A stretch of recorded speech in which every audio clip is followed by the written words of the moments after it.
blue skies cool. They seduce us, pulling us irresistibly upwards, reminding us to fly our own line, on our wings, and in life. We are the seekers, adventurers, being one with the air, feeling everything and nothing at once. That's the magic we chase. Follow the call. Find your pure, wild flight with NZ Aerosports.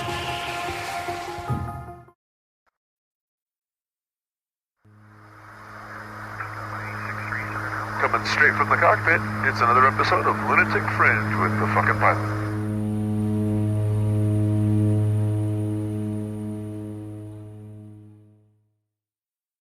Ready, set, go. Welcome back to the free candy van for another episode of the Lunatic Fringe with Brian Casserly in the free candy van.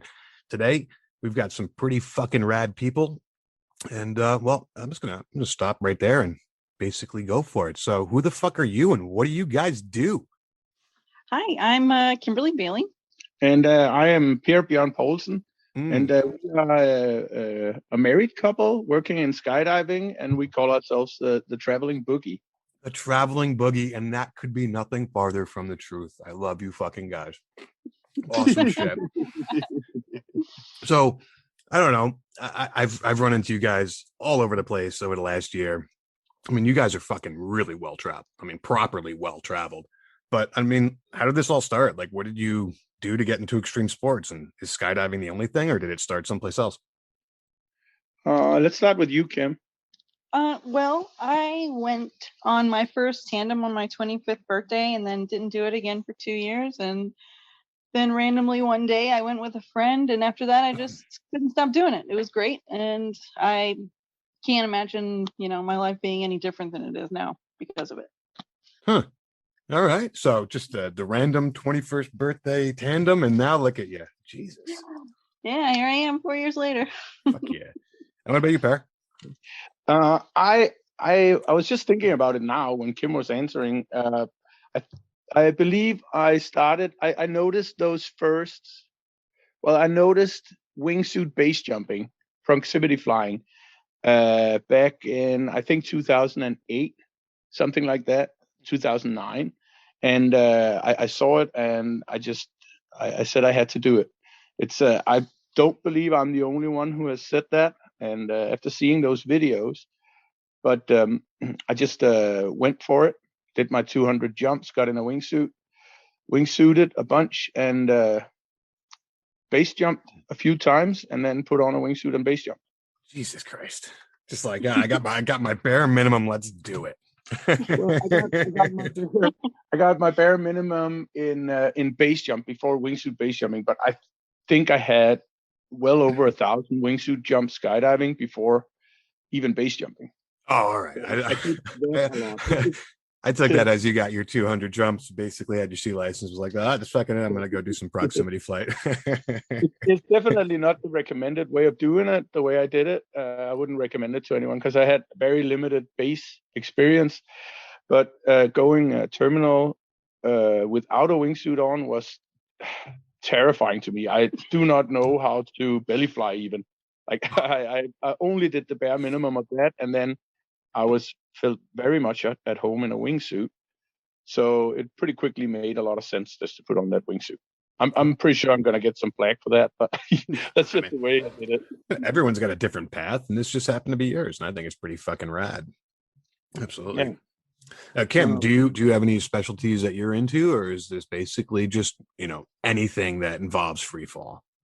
No, I do basically mostly free flying. I've done a couple of wingsuit jumps, a couple with Per. I don't know. I think it's a little weird doing wingsuit jumps with him because he's so proficient at it, and he also worries about me. So I don't know. It makes me a little uncomfortable because then I'm thinking that he's not thinking of himself. So, Well, I've seen him continuing to fly whenever I was having an issue with opening up. So it was I think that was the last wingsuit jump that we did together. Yeah, I'm not so into the wingsuits. I mean, I guess I would be, but for now, I like my my load organizing, my solo belly load organizing, which is just awesome. Good stuff. Yeah, I don't do a whole lot of belly stuff. I mean, I can. I'm fine at it, but I don't know. Definitely free flying is where I am. My Fucking go-to. rad. Anything fall into the plane is rapid. Yeah, Free flying's a lot of campfires fun. too. Yep. Campfires. That requires bellies. This is true. This is true. But yeah. So you guys got into extreme sports. How'd you guys meet? I know this has got to be a pretty fucking rad story. Well, let me start. Let me start a bit further back. Is that okay? Whatever you want, man. I just want to all hear right. all about it. I just want to talk about me. Oh, it just makes sense for me to say it this way. Wait. Then I got. You have any cocktails available, or are you guys doing this sober? We got some weed. I guess that'd be fine. Yeah. Sure, pass me the weed, kid. So I got through a friend. I got in contact, I got in contact with Squirrel, and they started sending me racing prototypes to test, and I was doing some wingsuit performance competitions too, and through those competitions where I was basically testing out suits, I got into contact with Tony Uragallo of Tony Suits, and we sort of like we hit it off, and we always hung out and had a good time at these competitions. And then one day, I write him that, hey, do you need help developing wingsuits? Because I would like to do that. And he just wrote, haha. And then I didn't hear from him I don't think I saw him for like a year and a half, 2 years, something like that. And then one day he writes me on Messenger, come build wingsuits, you will not be rich. And that was it. And then a pretty short message. I went over here to Florida and met up with him and his daughter. And where were you? Where were you before that? Copenhagen, Denmark. Hence the beautiful accent. Yes. Yeah. Love it. And first day at Tony Suits, I walk in the door and there's Kim working there. Now, I was married at the time. Scandalous. Yes, I know. No, it was it. We just started hanging out and we became friends. And there was just no way around it. We had to be together. So we made it work that way. Well, I'm going to be honest. I mean, I've only known you guys through the boogie circuit, right? I wouldn't call us very acquainted, but we know each other, and you guys seem very comfortable together. So yes, I would have to say that this is a match made in heaven. Well, it's a hot-headed dude and a very patient, intelligent lady. That's why it works. Well said. I mean, I'm a huge proponent of not dating within the sport, but then you see the miracle couples such as yourself, though it works. You know, you're together, you guys thrive together, you build off each other. So kudos, man. I'm happy for both of you there. Yeah. Thanks, man. Yeah, we are a legit skydiving couple. We got married in a plane on the way up. No shit. Plane full of friends, and one of them had a megaphone. That's our buddy Colin. He was the one that he got ordained just to marry us. Yeah, shout out to Colin for that. Shout out to Colin. Welcome to the cloth. I myself am also an ordained minister. I am also an ordained minister. I am not. Love it. What about you, Brian? I saw you bought a boat. Well, yes. All right. So we're not really, I guess we could talk about me for a second. I did just go buy a boat. But let's be proper with this. It's actually a yacht. Mm-hmm. And my wife laughs at me. She goes, "It's not a fucking yacht." I'm like, technically it's a yacht. We're going to call it a yacht. And if you don't start calling it a yacht, I'm going to name it yacht. So, bought a sailboat on a whim. Anything with the wind for me is just invigorating, and, went sailing for the first time July of this year, July 19th. And I just got fucking hooked. So I went out and bought a yacht or a boat, and sailed her home a few weeks ago. It was like 200 nautical miles home with not one sailing skill. And I did it. Oh my gosh. And then I've been I've been taking people out, like I had the kids and the family. And let's see, 2 weeks ago, my daughter's like, "Can my friend come?" I'm like, "Yeah, why not?" We had 30 knot winds, and I nearly capsized the boat like 6 times, so it was stressful. And then I went out last Monday, and this is the last we're going to talk about the boat, but I went out last Monday, and I took a fucking selfie on my head sail or my jib while my buddy was driving. Well, sorry, he was taking the photo. And he bluffed the sail, and I fell off the boat while we were doing like 7 knots. And he has no idea how to drive a boat. I mean, I have to say, I've been boating a long time, but I've never had a sailboat. And there I am in the middle of the Hudson River, about 1.5 miles from shore in both directions.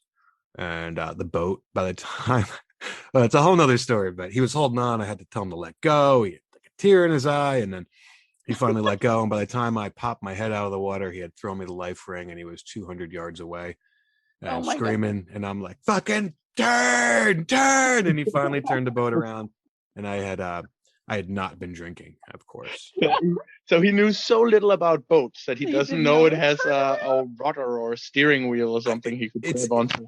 Yes, but it's different because you have the wind, right? So turning the boat, all of a sudden the sails start doing really scary things. They're flapping around. I'm like, I don't even give a shit about that fucking sail. I just want to get out of this water.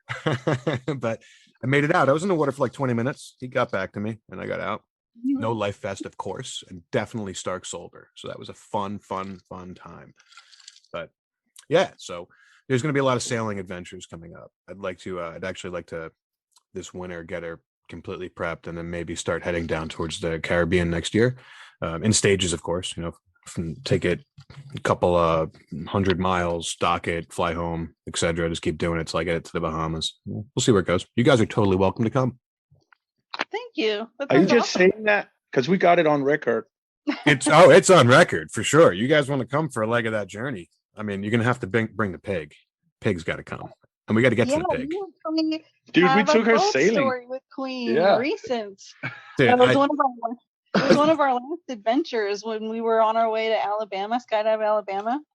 Mm-hmm. And we just randomly passed this place, and we were going to grab some food, and they were renting out boats. So we just took Queen and Freddie out on the boat and scooted around on the water. It was so great. That's fucking amazing. We just rent small pontoon boats with these 150 horsepower 4-strokes on them. They were great. Queen was scared, of course, out of her fucking mind, but she laid down a couple times, though. She did. Really great. Yeah. I don't think she can swim. Do pigs swim? That's a really good question. I've seen pigs that can swim, but yes, in the Bahamas, there's pigs that swim. Huh. There is I think there was this island where there was once a shipwreck with pigs on board, and these pigs got out and they've been breeding, so now you can go and swim with the pigs somewhere. It's in the Bahamas. We were going to go to it. It was super expensive, and I guess right before we were going to go, a bunch of typical American tourists went out there and fed these pigs all sorts of weird shit, and they all died. Like half the population died, so they closed the island for a bit. But that's in the Exuma Island, one of the Exuma Islands. I'm surprised that they charge you to go to an island. That sort of takes away from it. But I don't think they actually charge you to go to the island. I think you have to charter the boat to get there, and then get your booze and your food and the typical tourist stuff. Now, if I get my boat going, I will sail there, and it won't cost me a dime except for my time, because wind is free. Yeah. Well, we lured our pig Queen into a lake like a month ago or so. We were out swimming, and with a banana I could lure her out there, and I was holding her leash, and I was expecting it to be like the swimming pigs I've seen. I thought maybe she can do this, but she just sank. Yeah, well, I think they're two different pigs, right? Let's reverse. All right, so Queen. Let's talk about Queen for a second, because one of the first times I met you, I see this beautiful pig. I'm like, oh my God, I gotta go fucking pet that thing. And I've never really played with a pig before Queen. And what a cool creature. So give me the story behind Queen. And Kim, I know that she was yours, right? When you guys met, you already had her? Yep, she was mine. I got her as a gift from my ex for our 5-year anniversary. And she has been a delight and a torturous all at the same time. So she's a pot belly. Is it like a Vietnamese pot belly, or is it just a typical pot belly pig? I believe she's a Vietnamese potbelly pig, but I didn't really get a whole lot. I wasn't the one that bought her, so I didn't really get a whole lot of information on her before I got her. I guess when a man brings you a pig, you just take it and assume it's going to work out. Yeah, it was a kind of surprise. I would just always send him videos and pictures and stuff, and then I inherited this house that Per and I live in from my Oma when she passed away in 2016. So I had plenty of space and, for her to roam around, and yeah, it just kind of worked out. Where are you guys based out of? It's Thanodasassa, Florida. We're about 20 minutes from Skydive City in Zephyr Hills. Oh, very cool. Very cool. Nice. So would you consider Z Hills to be your base of operations then? I would say, yeah. Yeah, that's mostly where I go to jump. My home drop zone was originally Jump, Florida, which was in Plant City at the time, but they moved out to Lake Wales, and that's quite the drive. So, why not drive 20 minutes to a, just good enough drop zone. Dude, Lake Wales is quite the operation, though. I got to give him that. But I've heard nothing but good things about Z Hills. So you guys are definitely blessed that you're only 20 minutes from a drop zone. Hell yeah.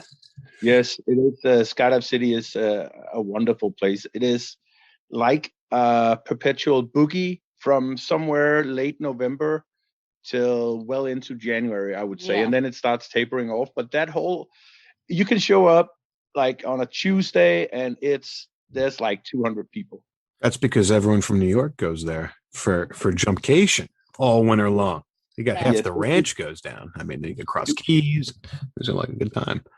Dude, we're talking Canada. We're talking all of Europe. Yeah. It's like COVID has put a little break on that whole thing, of course. But up until COVID, people from all over the world, Z Hills is their winter destination to keep current jumping or work on whatever. Like people show up, usually 2 to 3 weeks are out, of course, the all season people, but every week there's just a replacement of 100 people, something like that. It's a big flow of people there. Yeah, looking forward to seeing who shows up this year. Oh, I'm gonna have to come visit you guys. Yeah, do that. You Yeah, got to play with us. Yeah, we got a guest room. I like guest rooms, but I like being the little spoon. I'd rather that. I like being Little Spoon too. Wrestling match. So let's get back to the boogies, man, and what you guys are doing and how you're adding so much to the industry and the community. And I got to give you guys kudos for that. So you guys bought yourself a fucking RV, a proper RV, shitters full, Clark. And you are just driving fucking place to place to place. Tell me a bit about that. Okay, so I want to pat myself on the shoulder and say I came up with that idea. I'm sure people have thought of it before, but in a world with COVID, we don't know what boogies open or close. We collect multiple manufacturers under one roof and go around and have a little gear store, be part of the raffle or whatever is going on to win stuff, add a little bit of extra pizzazz to like any drop zones, boogie or not, because we've also been to places where it has just been the drop zone, Yep. Sure. And then we promote that something extra is going on. We try to get a hold of a DJ, try to get a hold of a couple of organizers, and then it's like a miniature boogie, and it is something that could work when it's not lockdown, but when boogies get canceled. We all remember last year that sucked, right? Dude. All the boogies got canceled. I was booked for something like 30 boogies last year, and I only wound up doing like 15. It was really sad. It was sad last year. Only 15. Hey, it is what it is. I like to travel, but so this was an idea for both. In a case where boogies got shut down and there was just the drop zones, or if the boogies were still on, it would still work.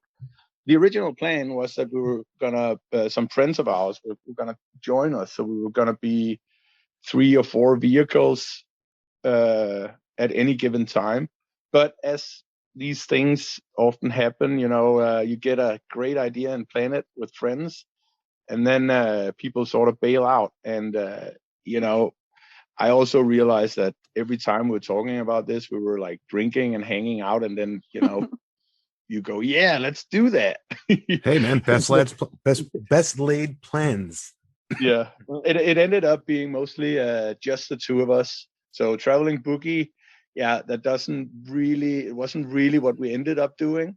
Sorry. But I like the name nonetheless. Yeah, catchy. Well, and I will make it up. Oh, go ahead. I'm sorry.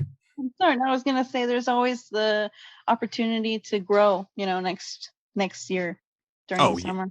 You guys are a blast. And I tell you what, I'm announcing it here. I will add my van to a couple of your destinations next year, not last year. See, the rum's already getting to me. And I will tag along, but I have one caveat to that. We have to have a traveling foam pit. Okay, no worries. We're going to have to add a foam pit to this because I'm all about the foam and I like to keep clean. So we're going to have to add that to at least the ones I come to. And I'm going to go ahead after this and I'm going to research renting a foam machine, which will be fun. But so you guys got this giant fucking RV, you got this awesome pig, cool dog. You guys just travel around. Like, tell me where'd you go this year? Like, this your first year of the Traveling Boogie. What did you hit? What did you do? Who did you meet? Did you go for a ride in an Amish cart with a horse and buggy? And we missed that one, bro. That would have been Pear's dream. Where were you, dude? I want to say that's one of the main themes. It's meeting Amish people. I've had conversations with well over 40 of them. Especially I've gone for the family dads that are similar age to me, but then they have like 13 kids, Yeah, dude, it was insane. And it's like, who is this guy who's just the same age as me? We could be the same dude. This guy lives a different life. I've been very interested in talking to him. Very, very open, very interesting people, the Amish. I thought they were the most amazing people I've ever met. I mean, when I said I'd like to go for a ride in your buggy and he put me in his buggy, I was shocked. Then he tried to give me the shirt off his back and the hat off of his head. And I'm like, I can't take this. Your wife probably spent a month making it. You got to keep these things. But what a fun time in Ohio. Oh my God. Yeah, I agree.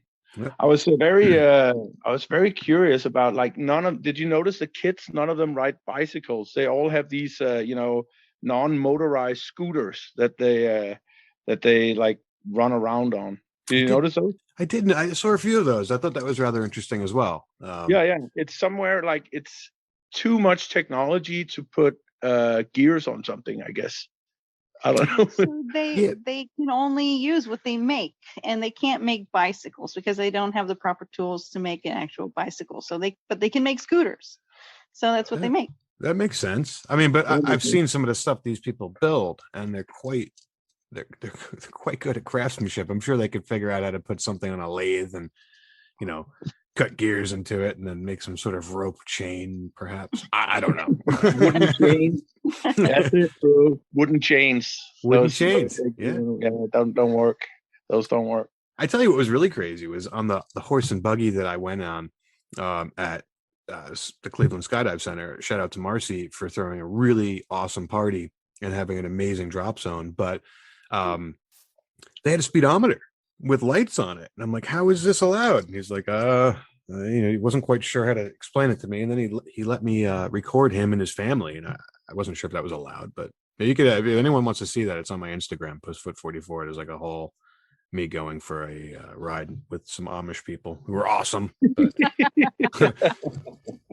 That's awesome. Who wouldn't want to see that? Who wouldn't? Did you see? I think it was Marcy's sister took a bunch of the kids and wives into the Sky Van because they've never been in an airplane and let them sit down inside the plane. And they were like amazed by the whole thing. So also to anyone listening, at the Cleveland Skydive Center, there was a boogie this year, Sis Boogie. Obviously, I met up with these two amazing people again out of the blue on my way back from Louisiana.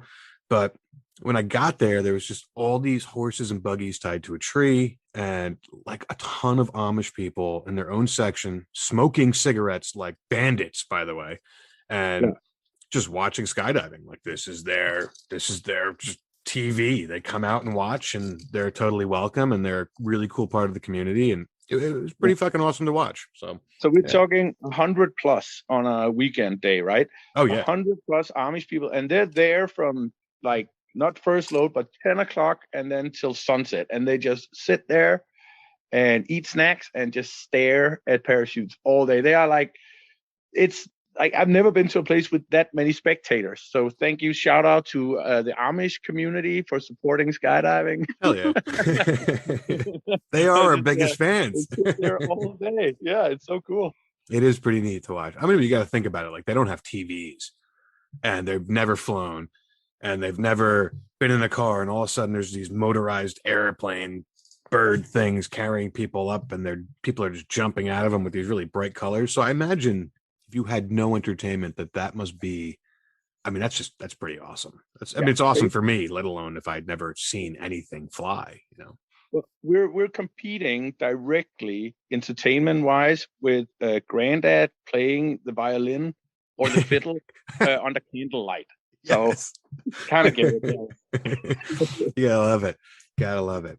All right, so I just totally did that whole like sidebar there. So, you guys got the van this year, or not the van? You got the RV. Yeah, RV. You got it running, and I've been following you guys for quite some time, and I love all the stuff. But I'm gonna stop there, take over. Where you been? Where you going?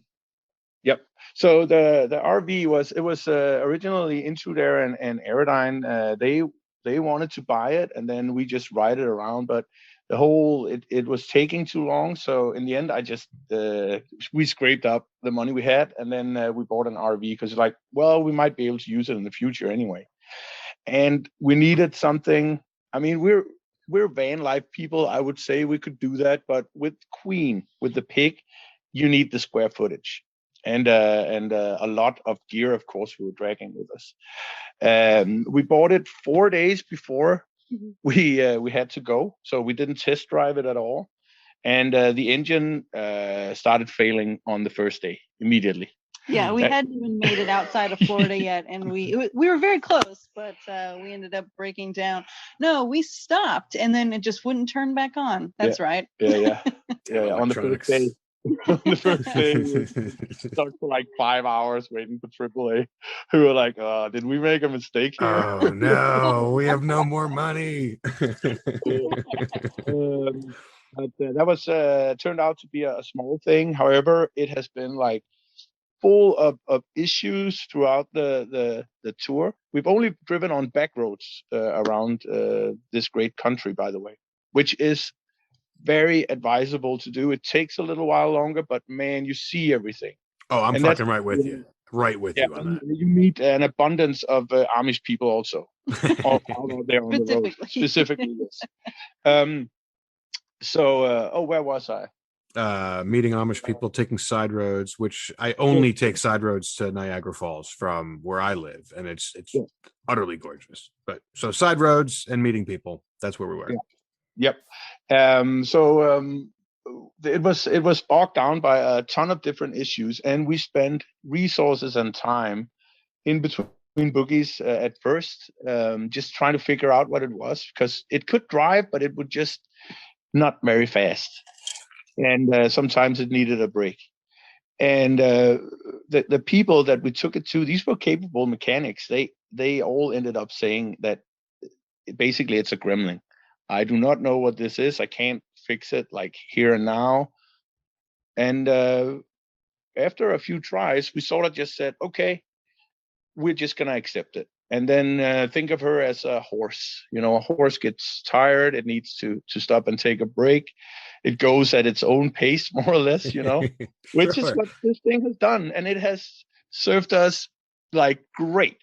There's something about certain conditions, like we were like, we're going to the Rocky Mountains, we're gonna get issues driving through Glacier National Park, you know, with this engine. But turns out once it gets up to altitude and when it's in the fresh mountain air, it works at full capacity. So it's just served us throughout this entire journey, which has been we've been out in We focused, of course, a lot on the boogies. Are you okay with just messing with the phone here? Yeah, no, Sorry. you're getting texts. It's all good. Yeah, I Sorry. didn't realize I didn't put it on the phone. Don't worry about it, man. Yeah. Yeah, we've been focusing on the boogies, of course, but we have prioritized to have fun in between and in the traveling. So we've done that a lot. Fuck yeah, dude! You got to live your life. You got to see the country. You got to go out and do things together as a married couple, and with a pig and a dog. You gotta get them walked. You know, none of us has ever seen like America. You know, whatever is out there, really. And it's vast. It's very vast. Yes. So Montana and Wyoming and Idaho and Colorado, out those places, we have spent a lot of time traveling out there this summer, and that has been, dude, that is just amazing places, completely untouched country. Yep. Which is it doesn't align that there's so much of it in the United States of America, but it's a vast, big, beautiful country. It's a hidden secret. It's a fucking gem, dude. How many miles did you guys put on that beast this year? 18,000. 18 fucking thousand miles in a year. Of 45 miles an hour. So yeah. Oh my God. All right, but you know what? After this, we should talk because you're saying it works at altitude, full power. Yeah. But not at sea level. No, there's something about it gets to running temperature. Yeah, to anyone out there listening now, if you're a mechanic, you can just hit me up on social media and give me some pointers. All right, but here's another question: is it diesel or gas? Gas. It's gas. Right. It's a 454 I got you direct covered. injection from Chevrolet, 1998. It goes to running temperature. Now it doesn't overheat or anything like that, but from that moment it gets up to running temperature.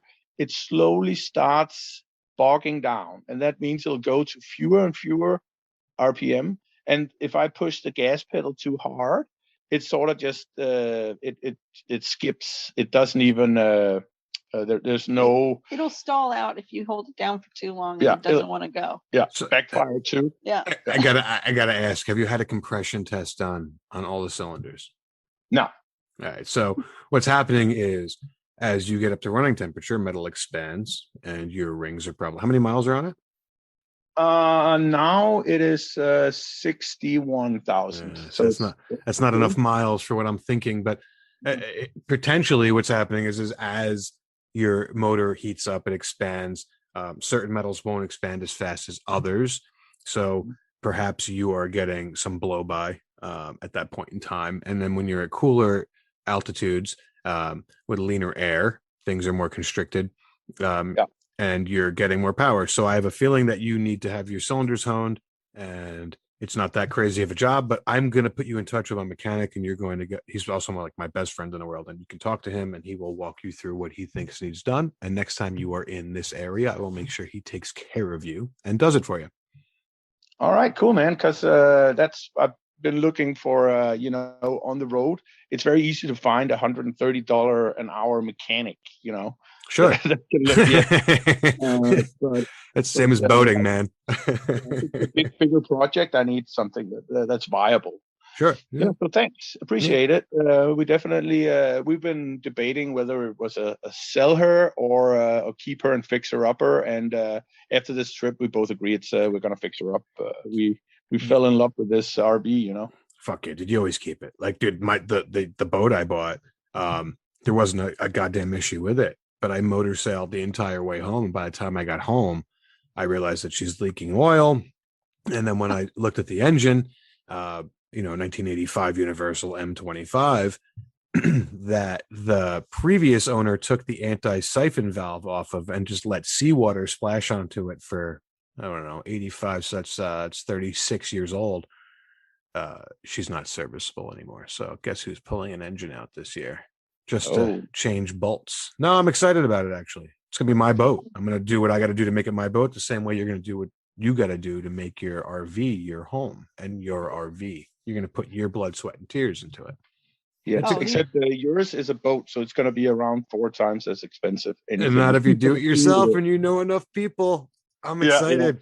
Yeah. And then I gotta say, I feel like Pear's blood, sweat, and tears is already in that thing. He's done so much to get us from point A to point B. Oh my gosh. So if what you want to do is you buy the cheapest old piece of shit you can get your hands on. That way you learn how to fix stuff like in no time. I have learned a lot about fixing stuff. Man, so much stuff we've done to it. Yeah, I'm a DIY kind of guy. I love that shit. I love that. I also, when we get off this, I'll talk to you about something else that I have that I used to use in a lot of my diesel motors. I've rebuilt a few, but I used to get blow by, and we'll talk after, but I got a whole nother little additive that you can use that has a lot of zinc in it that will potentially fix that blow by issue for you. So, all right. Yeah.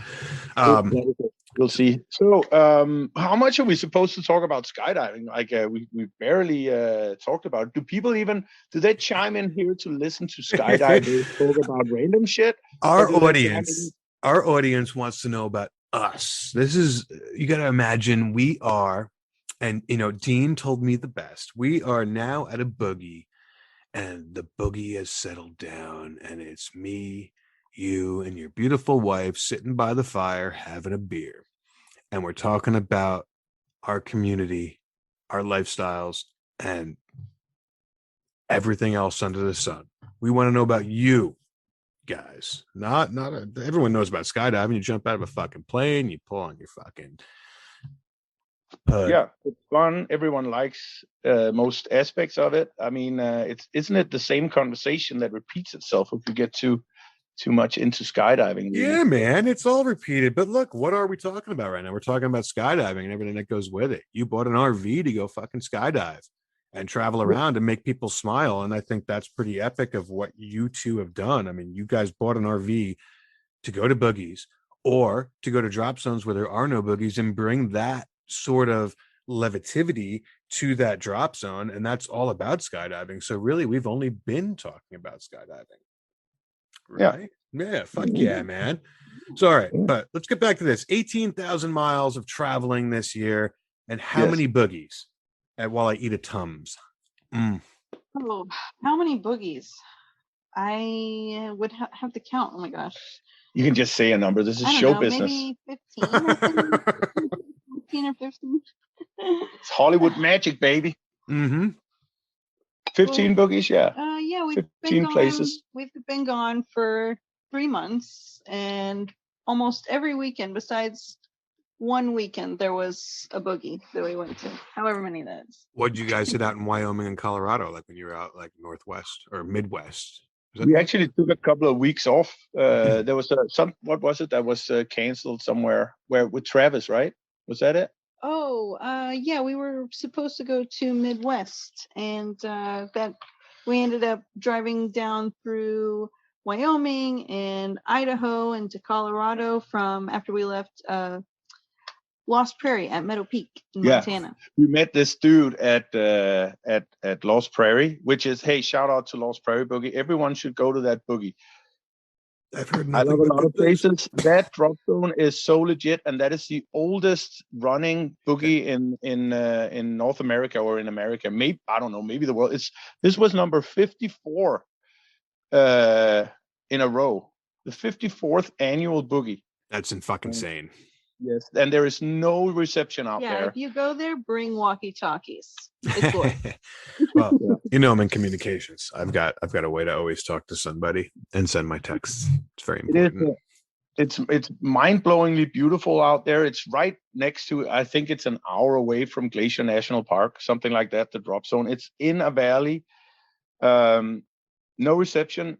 The good thing about that is, of course, you're an older gentleman like myself. You remember a time before social media and before smartphones. The good old days. Yes, there is.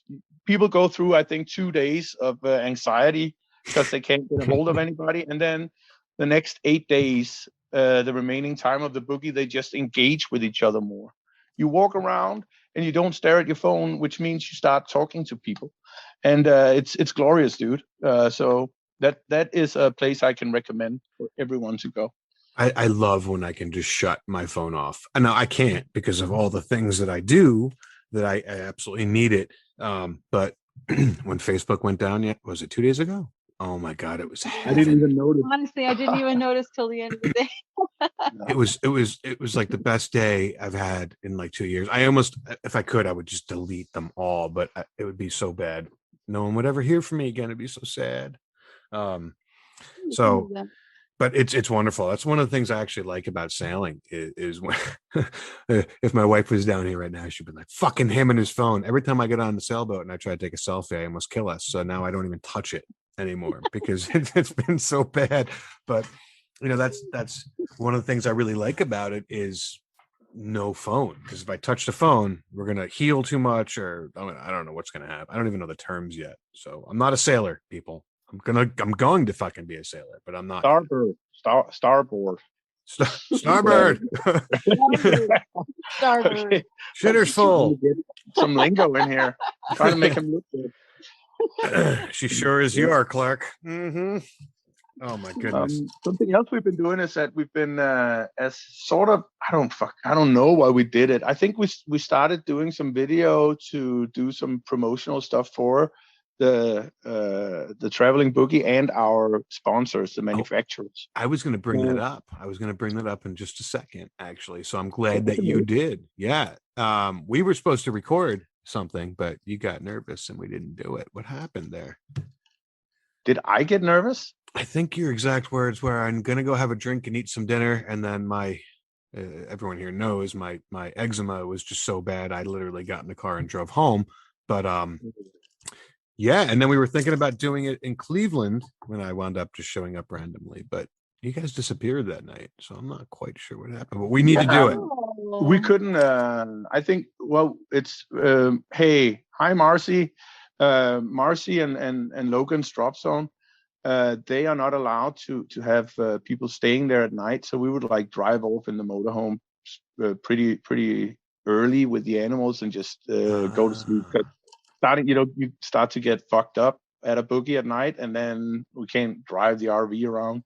So yeah, but hopefully, I am praying and hoping for Marcy and Logan that they get their permissions from the town to have people staying at the drop zone again, because that is urgently needed at boogies.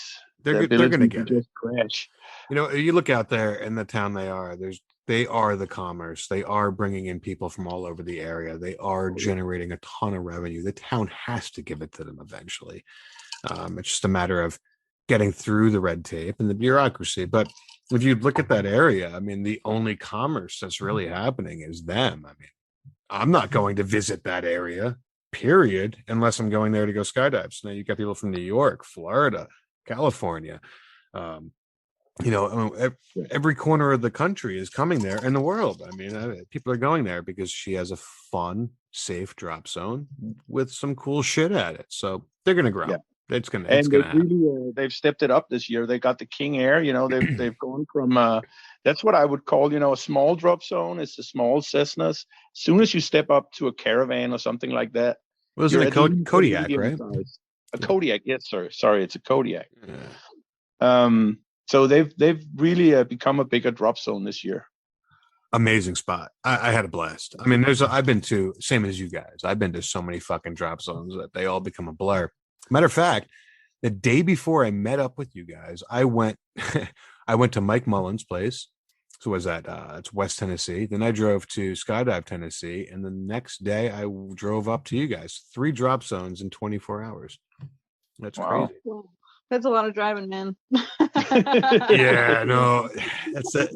I hate to drive, but I'm blessed with, I don't want to say it like that because it sounds terrible, but I do all the disaster recovery across the country. And one of the reasons I'm able to see all these drop zones is because I drive to them, right? So I might bring a $50 million satellite asset someplace and work there through the storm, in the fucking swamp, through all the bullshit, just, and it is, and to be honest with you, I would do it for free because every time we light up communications, you see 911 go crazy and you know that you're actually saving lives by doing what we do. But the caveat to it is at the end, if I'm driving home without that asset or even with it, I can stop at drop zones. So I actually pick my route. And even if it's a little bit longer, but I'm not, being that greedy guy, I don't charge for it. And I just take a little bit longer, maybe spend an afternoon somewhere. I can see these things, and I'm blessed in that aspect. But at the same time, you feel horrible because a lot of people have just lost everything. So it sort of sucks, but I do get to see the country and I get to see a lot of drop zones. I generally don't jump when I'm doing what I do though. So it is what it is. Like I won't even bring gear with me. I'd rather I focus on what I'm doing. Same way you guys are focusing on the boogies when I'm deployed, whether I'm driving from here to California for a wildfire, I'll never stop on the way. It's only on the way back. But that day sucked. That was a lot of driving. Yeah. I had to get there because Mr. Kraft needed me to party with him. Understandable. Yeah. I'm speaking of driving. I'm not much of a driver. Like when it comes to long distance in a car, 3 hours, and then my eyes are hanging down on my cheeks, and I'm just done. In an RV, when going slow and these Class A, those that don't have the cap on top but have the big greenhouse windows. Sure. Those. Yeah. The one we have, the view is just, you see so much when you're driving that I can go on for 10 hours. Well, with a few Red Bulls, of course, but I can just keep going. It's a different thing. It's enjoyable. Well, you also got those really comfy seats, and it's not like you're in a car, you're in your home. So it's like being on the couch watching a movie, except the movie is now America. And that's pretty goddamn awesome. Yeah. Agreed. Yeah. So what else? What was your well, it's hard to say that because I hate when people ask me this question, but your favorite boogie this year? Oh man, I gotta say, I think Cross Keys. We got rained out, but the people there were so magical, and just it's such a beautiful, such a beautiful crowd and nice place to be. I really like the drop zone, and I really can't wait to go back and actually get to jump there. Yeah, but holy shit, we got rained out. So we arrived on Friday, I believe, and it's just been raining cats and dogs for days already. Everything is soaked. Everyone left. Only people left are the organizers, packers, and the staff. So there's like maybe 15, 20 people at the entire drop zone. And you had a party. The forecast is just rain, which held up. They were right. And we just had a party. Yeah. Dude, Cross Keys is a fucking magical spot. I love it. Yeah. Love it. That was my first time there, and I don't think it could have been any better. It was so awesome. What boogie was it? It was 4th of July or? No, it was after that. Shoot. With Fiesta Boogie. Fiesta. To assist Boogie, but unfortunately, we didn't really get to do any jumping. I was high on mushrooms one night, and there's a pond in the middle of the drop zone. I know it well. And we were like parked right next to it, and I was like, I have a fishing pole. I should go fishing. So I go fishing, set up everything, the bait out there, and then I just forget about it. An hour later or so, I'm like, oh shit, my fishing rod. And I go down to the pond and start reeling in, and then bam, there's a fish on. Nice. And I'm like, yay, a fish. And then I'm like, oh, I'm high on mushrooms. So I wait. And now I'm supposed to grab the fish out of the water and I'm not like an expert. Take the hook out of its mouth, potentially kill it. And I'm like, oh, I got to get away from this situation. What do I do? And as I'm thinking that, John Jaworski walks up next to me and says, "What's up, bro?" And I go, "Hey, nothing. Hold this." And then I just walk away. And I can hear him like excited at first. I can hear him go like, "Yeah, there's a fish on it." And then I can hear him go, "Wait, there's a fish. There's a fish." And I just see ya. Queen needed to go for a walk. So my first experience at Cross Keys, and by the way, Dean, who runs this podcast, who I am doing a few for him here and there, used to be a TI there back during the heyday when it was the busiest fucking drop zone in the country. But I go to the Freeze Fest a few years ago, knew nobody. It was still like brand new at starting Pussfoot.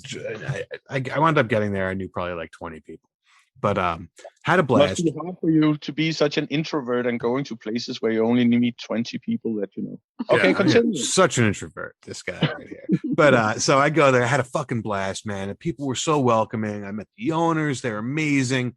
And at the end of the evening, I don't, me typically, I'm like you said, I'm such an introvert that I'm nearly in bed, but I happen to be hanging out in the hangar and I'm on one of those balance boards.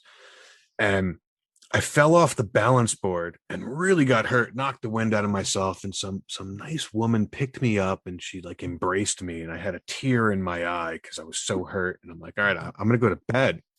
So I get to my Dodge Ram that happened to be in the parking lot. Excuse me, with my little Honda generator and heater. And I go to sleep. I wake up in the morning with the worst fucking hangover I've ever had in my life. And I'm like, all right, I need to take a BC powder. Now, you guys live in Florida, so you know what a BC powder is, but nobody else generally does. It basically looks like heroin. Here You don't- I do. Oh my God. It's basically aspirin crushed up. It looks like cocaine or heroin in wax paper. And you get nervous carrying them in your wallet. Like you got to keep the card with it. It says BC. So I take my BC powder, I hold it down because it tastes like assholes. And I'm like, good. All right. I got to pee. And I'm peeing. And I'm like, why am I peeing fucking bright red blood? And I get in the car and I drive home. And I'm leaving for like the Caribbean in like 2 days. And I wound up bruising my kidneys. And I was peeing blood for like a week. It was fucked up. But what a great time.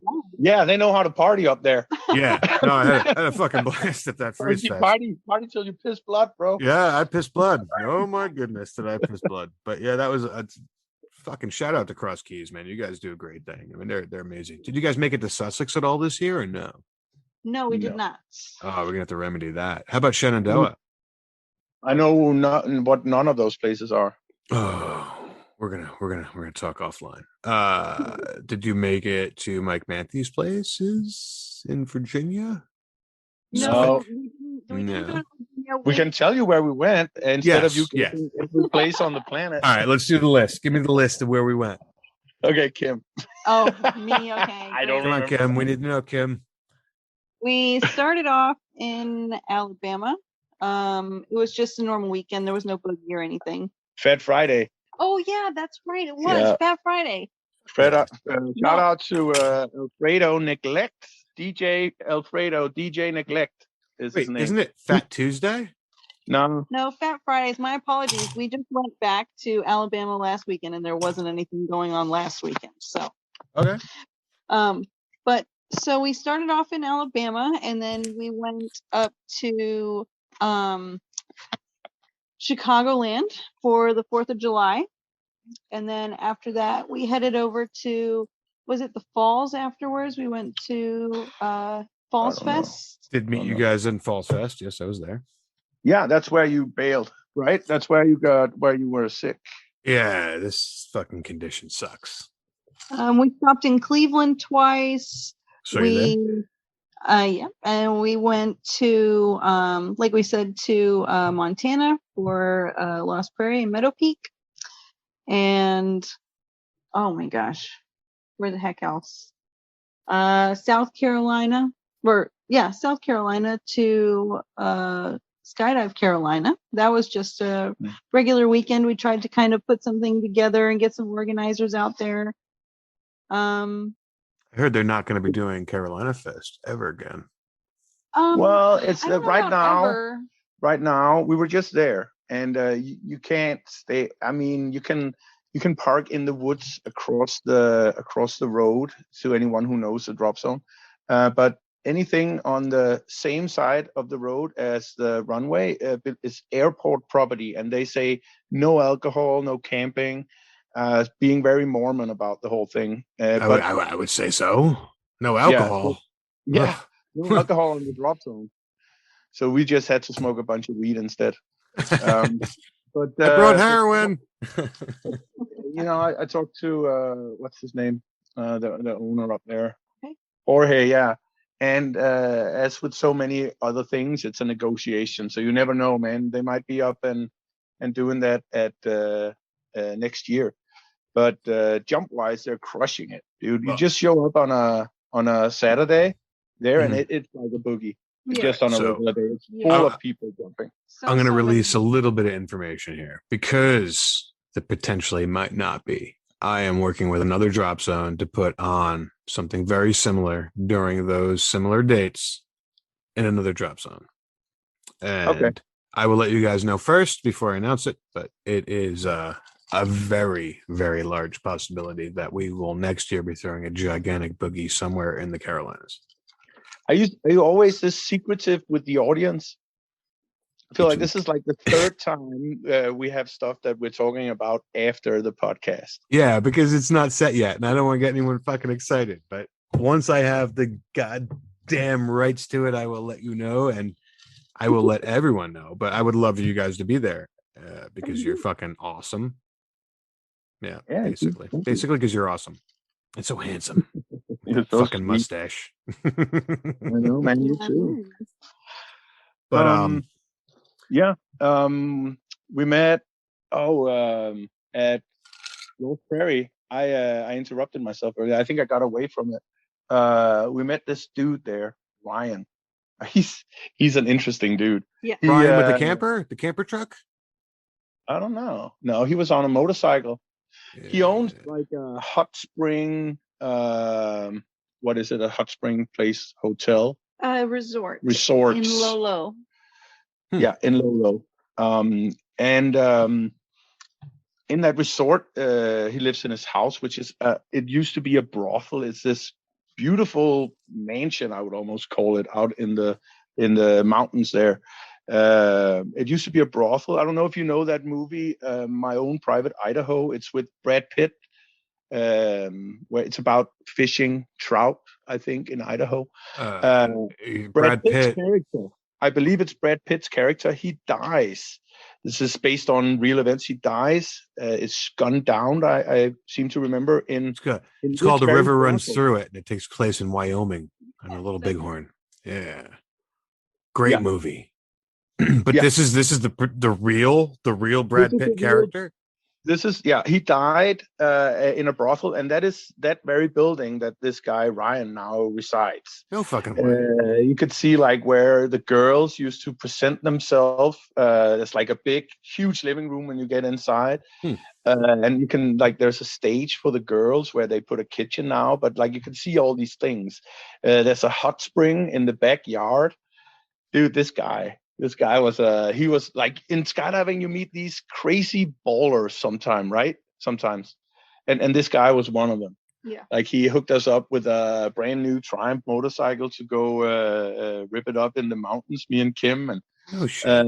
it took us to all these natural hot springs that he just sort of owns. He doesn't have Skydivers are so fucking rad, dude. We're just such a cool community of people. Like I don't know you, but by the way, here's my ATM card, my car, and my bed. Like that's what 99% of all skydivers are like. Like, oh, you skydive? Fucking A. I know you're not gonna rob me. Here, if you need a couple bucks, just here's my ATM, my PIN, here's my house, here's the keys, here's my car. Like we're such fucking rad people. I agree. It's a better version of the real world in Yes. that regard in so many ways. I almost feel as if we're just all heavily laced up on acid living. Have you ever seen that movie Seeking a Friend for the End of the World? Yeah. Oh yeah, I think so. I Yeah. believe so. They wind up in an Applebee's and there's the dude and he's just like, we're not gonna quit, we're just here to make sure everyone's happy and yay. And I just feel like that's us. Like, oh, we're gonna take some ecstasy and just smile, like that's fucking A, man. We're so lucky. Really, Yeah. we are the luckiest people on the earth. We're God's chosen people. We fly, we jump from planes. Nah, that's another group of people, bro. No, it's not. I might be married to one of them, but we are God's chosen people. We treat each other with respect. We party, and 95% of us are totally just welcoming and don't care about your skill set. We just want to party and know you and vibe off of each other. And then you got that other 5%, which whatever, but like it is what it is. And you guys are not in the 5%. You were definitely the 95%. You were just rad people. Yeah. What else about Ryan? Oh yeah, this dude didn't have a. My bad. No, you're fine. You're fine. I'm just picking up whenever there's like a silence. We don't want dead air. We don't want dead air. That's my fault because I'm heavy into the rum, dude. I'm looking at the bottle, going, "Oh my god, tomorrow's gonna suck." But this dude didn't even have a skydiving license. He usually just rents a Cessna and takes the door off. Fuck. Yeah. But like, yo, I've met other people like that, Per. Yeah, he's got friends that have Cessnas, and these are the people that are to be treasured. These wild people. He used to be a bounty hunter. Also, and a stunt double. Oh yeah, or a stunt man. Yeah. So cool. He's definitely got the coolest stories I think I've ever listened to. He's like the Once Upon a Time in Hollywood. Fuck yeah. Oh my god, I met a bunch of people like that in Alaska, and then I heard the story from the DZO, where like they showed up and he's like, "You don't have a license?" He's like, "No, we bought this off eBay. We've been jumping out of our Cessna." It's like, wait, you need a license? What? All right, I gotta. Go ahead. So many awesome people we've met. That's another thing. We keep circling back to this topic about skydivers being great people, but just running into people and immediately start just hanging out. There's no introduction to anything really. You can just immediately start hanging out and talking to people. That's my favorite thing about going around there, just bumping into people all the time. We're all very like-minded, I think. No. Like we know no politics. How's your name database? Do you struggle remembering names? How dare you? My name database is fucked, man. That CD's got a scratch on it. It doesn't happen. It's like I think humans, when it comes to like the hardwiring level of the brain, we are not meant to know that many people. There's something like skydiving. We've been living here in Zephyr Hills at Skydive and hanging out at Skydive City for a couple of years, and that's what really ruined it. That's those thousands of people that go through in a season, and suddenly people that you've known for a couple of years and speak to once a week, I'm struggling to remember the name of this person. Well, good. Something going on where it breaks down that database, I think that's a common thing in skydiving. Yeah, I hope so, because I sort of feel like I have early onset Alzheimer's with it. Like, it's embarrassing. You know, what's really fucked up is that Dr. Oz emailed me the other day asking me to be on his show. He's like, "Hey, you got the foggy brain?" I'm like, always. I didn't want to be like, yeah, because I've been on prednisone for fucking the last 6 months and I don't even know what I fucking did the night before. But yeah, I think everybody, to everyone who was wondering, Brian here eats medication because he has full-blown AIDS. Go on. I got paperwork to prove I don't. But yeah, no, I have everyone, I think people know, but I have dyshydroxic eczema, which has almost cost me 2 limbs at this point in time, and I'm on tons of steroids. And if you mix steroids and alcohol, and I love my alcohol, can't remember anything, so it fucking sucks. I mean, I think I tell Dean every time I send him one of these, I have no recollection of recording this. Can you please listen to it first? But this one I think I'm going to remember, because I mean, I'm getting to the point where I'm looking at the bottle going, oh dear Lord, but you sound pretty lucid. Well, that's the problem with a functioning alcoholic, isn't it? We're very lucid. We're very lucid. All right, Per, I love you to death, but I need to hear more from Kim, because we are coming to the top of the hour. So, for this portion, Kim, I want to know what you think 2022 is going to bring to the sport. Do you think it's the year of the boogie? Do you think it's the year of the student? Do you think it's the year of the innovation of gear? Or do you think that Brian might wind up naked on a sailboat? Well, definitely Brian naked on a sailboat. Gonna happen. Yeah, like there's no question there. Yes.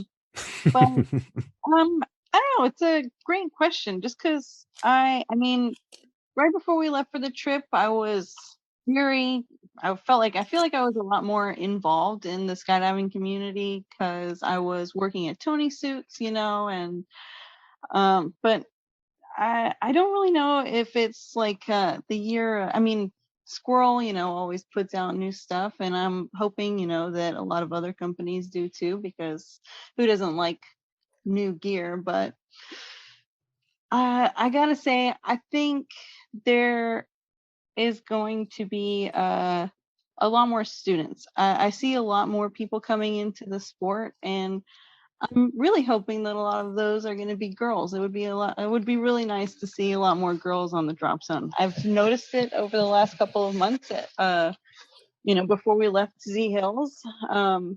So I'm looking forward to that, I think. I hope there's a lot more females in the sport.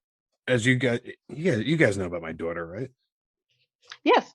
So for me, like, having really powerful, strong women in this sport means more to me than anything, because I mean, as any parent wants, they want to leave a legacy for their children. So if I can ever help with cis stuff, you just ask. But I need to know that women are gonna at least become a popular half of the sport. I know there's a lot of women who say that, you guys are the quarter, yada, yada. I disagree. I think that women in this sport are so important and so powerful and doing such amazing things. I mean, look at, like, I could name so many, including yourself. So it's important that happens. And I think you're right. I think a lot of women are coming into this sport and are coming in hard and just doing such impressive shit. And I hope it continues to grow. So that way, when my daughter starts in another 2 years, it's fucking scary, because I know the boys on the drop zone too. And I thank God I got the tattoos. Why would you want her to start in skydiving? Dude, she is going to get banged. Why would you say Oh, honest. No, listen. Have her start in a more girl-dominant sport. I wouldn't allow my daughter to use these animals. She's like a varsity. She's just started high school. She's already varsity lacrosse and varsity field hockey. So I mean, she's got that fucking toughness to her. But dude, anything a boy tries to do with my daughter on a drop zone, I'm just going to go ahead and do with his mother. That's just how it's going to happen. So that's the power that I'm going to bring to it for her. Is you fuck with my daughter, I'm fucking your mother. That's the end of it. And I'm going to stick to it. But I mean, I feel like, for me, I don't see gender in the sport. I don't see race, color, creed. I don't give a shit. You're just a skydiver. You fall from a plane. And I hope that can continue to grow with other people other than myself. And, people with women like you, Kim, I think if we can continue to grow that cis support system, the sport's going to be in great shape, So yeah, kudos. Keep fucking do it. Just help with it. Getting more involved. Help those girls, man. Be a mentor to my daughter in 2 years when we get her her waiver. Absolutely. I would be happy to skydive with her. Yeah. And just remember, any boy that fucks with her, you tell me who he is so I can go ahead and fuck his mother. That's it. Well, I mean, I'll have already taken care of him by then. So. This is a topic at dinner, by the way. When I look at my daughter, I go, anything you do with a boy, I'm doing with his mom. Well, he has 2 dads. I'm like, hey, I ain't gay, but 20's 20. I'm going to go ahead and do it. I don't give a shit. You got 2 dads. I'm fucking one of your fathers. It's just going to happen. Don't fuck with my daughter. Damn Deadpool. All right. So we're going to close this up real soon. So I want to know in the next 3 minutes what you guys' plans are for 2022 or the 2020-21. Oh my God, the rum winter. And let's start with that. And then I'd love to know how people can contact you and the goddamn Traveling Boogie with a pig and a beautiful pup. Okay, so I will give everyone who is newer to the world of skydiving a piece of advice. Don't work in skydiving if you want to get rich. Just like Tony told me, that is true. So what me and Kim will be doing, we'll be focusing on making some green, because we want to be able to travel a whole lot. So we're going to be working a little bit outside of skydiving. starting up our own little business now, and then we're gonna make some money, and then we'll see what's going on when we reach March, April, something like that. Yeah. So that's the plan for now. What was it you said? What was it you said that we also had to mention? Oh my God, it's the weed. The weed has made me forget. The Brian, weed. you said? The weed will Yeah. do that. All right. Yeah. What did I say? I said, what's up for 2022? Where are you guys headed? Yeah, that's it. We haven't made any plans beyond No that schedules. point yet. I like no schedule schedules. yet. It's like Anthony Bourdain and no reservations. Next year, they are going to be fucking everywhere, guys. If you are on the East Coast or apparently the West Coast or the Midwest, you guys can plan on meeting up with these two beautiful people and the Traveling Boogie. I hope that we can connect, and I will tell you my schedule because I do a lot of stuff in Texas. I do a lot of stuff in Arizona, and I do a lot of stuff in Florida. I do a lot of stuff all the way up the Eastern Seaboard. And I'd love to have you guys at more of that. We're also going to be doing some Pussfoot stuff, whether I don't think it's going to happen this year because now we got Delta and this Lambert or whatever the hell it is variant. And unfortunately, I can't get vaccinated yet due to the steroid use.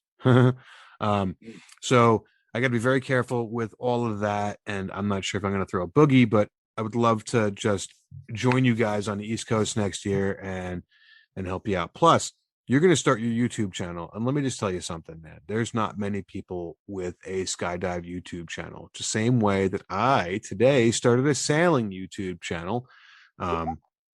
So you gotta follow the Traveling Boogie when they start posting their YouTube stuff. And when is that happening, ladies? Oh, we've started with some videos. So It's mostly on his personal page. So. Yeah. I want to say if you're into people that do skydiving and not just skydiving videos, because we don't really show anything from the air. That is, I think for us that is not that interesting. There's so many videos where you can see people jumping. And so people this want is to just see about, they want to see the sport. They want to see what it's really about. Skydiving is only 10. When you're falling from a plane, right? How much is the percentage is that of skydiving? 10? 8? You're in the air for a minute out of the entire day. If you take travel and all that stuff in between, then we are less than 1%. Yeah, well, yeah. I mean, if you take out the travel, just let's put in the drop zone, the event, what we're all about. You're probably right. It's probably, well, if we take out travel, I'm telling you, it's like 5 to 8% of the time is spent up in the air. The rest of the community is spent on the ground, just being us. Also, if you're really into pigs, then our channel would also be interesting. It's interesting. All right. So how do they? All right. You're on your personal page. Just go on whatever. Go to any social media. Not any. So we're on Facebook and we're on Instagram, and it's easy. Just the Traveling Boogie. Are there others? Yeah. There's, yeah. Oh yeah, I'm older. I mean, TikTok, Twitter. Anyway, so yeah, our handle is the Traveling Boogie. You can search us on Facebook or Instagram, and hopefully we can actually make the Traveling Boogie YouTube channel rather than just putting it on pairs. Yeah. But once they have their YouTube channel, ladies and gentlemen, I will announce it no matter who I am interviewing, and I will tell you how to go follow them. And then they are also, because I'm telling them now, going to start a Patreon so they can keep this up, because this is so important to our sport. You donate $1, you donate $2, who gives a shit? Just keep them traveling because they're making it fun for everybody and they're helping everybody learn. So once that's done, I will post that. Give us money. But we got to fund you, man. We need you to keep going. This is so important. Like I was the only one doing this for newer jumpers, only one doing this. And all of a sudden I meet somebody else that has the passion for the sport as myself. And it means a lot to me to see other people that care so much about the other people in the sport. Like you guys are super important, man. And I'm so glad that I got you on this podcast tonight. So thank you. But yeah. Thank you, bro. We can definitely thank Aerodyne and Intrudair and Option Studios for making this summer happen for us, because if it weren't for them, trusting us with their stock and with their company name, we wouldn't have been able to see as many beautiful places and meet so many interesting people and see you, Brian. Fuck yeah, because I'm all that matters. I'm joking. I'm just joking. You guys are so fucking rad, man. I'm so glad I got you on here. All right. So again, if anyone wants to find you, they find you on Instagram or Facebook at this point in time at the Traveling Boogie. The same way it would just be spelled. There's no weird fucking asterisks or anything. It's the Traveling Boogie. And, traveling can be spelled with one L or two L's. It is spelled with one L in this instance. See, so it did get weird, and I like that. Guys, pleasure fucking having you on here.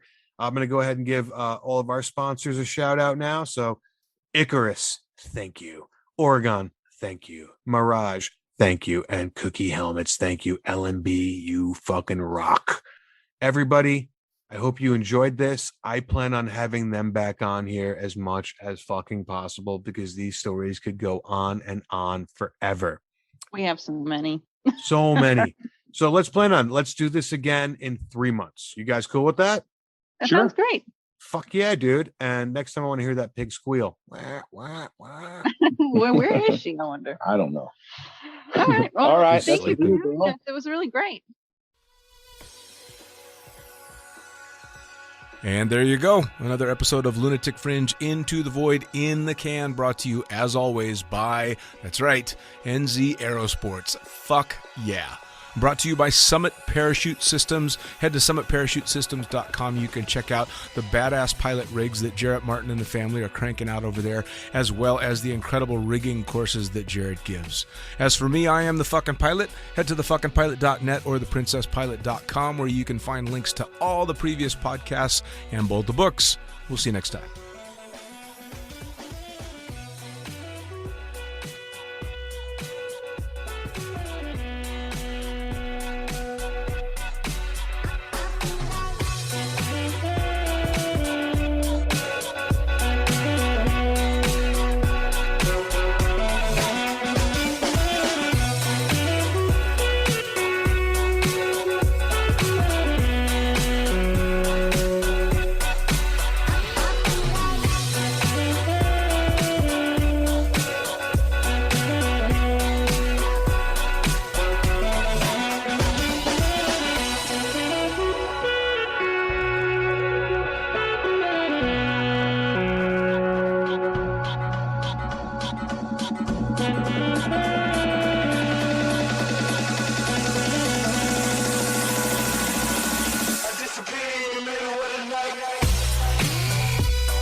Get on the front, get on the front, get on the front, get on